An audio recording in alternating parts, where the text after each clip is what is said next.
UP के सभी 75 जिलों में ऑक्सीजन जेनरेशन प्लांट लगेंगे। लखनऊ सीएसआर फंड से ऑक्सीजन के जेनरेशन प्लांट लगाने के लिए पहले चरण में 6 प्लांट लगाए जाएंगे और इसी की तैयारी चल रही है। ताइवान, साउथ कोरिया से इंपोर्ट किया गया है प्लांट और जितनी जरूरी चीजें हैं उसे इंपोर्ट किया गया है। चीनी मिलों में भी ऑक्सीजन जनरेशन को लेकर तैयारी चल रही है।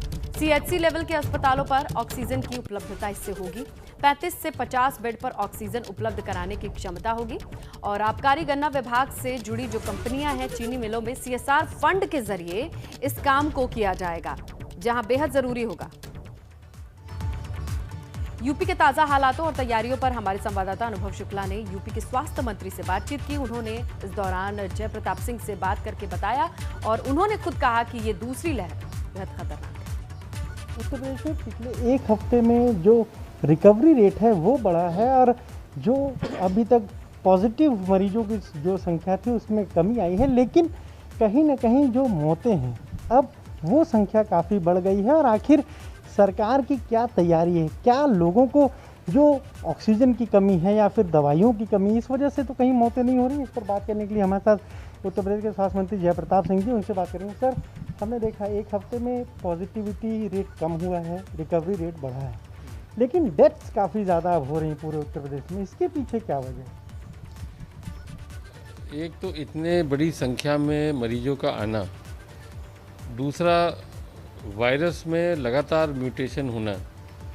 जिस तरह से केसेस हमारे पास आ रहे हैं, यहाँ तक आ रहे हैं कि व्यक्ति अपना नेगेटिव टेस्टिंग करा रहा है, चाहे वो एंटीजन हो चाहे वो आरटीपीसीआर टोटली नेगेटिव आ रहा है। उसके बाद में 10 दिन के बाद में संक्रमण होता है।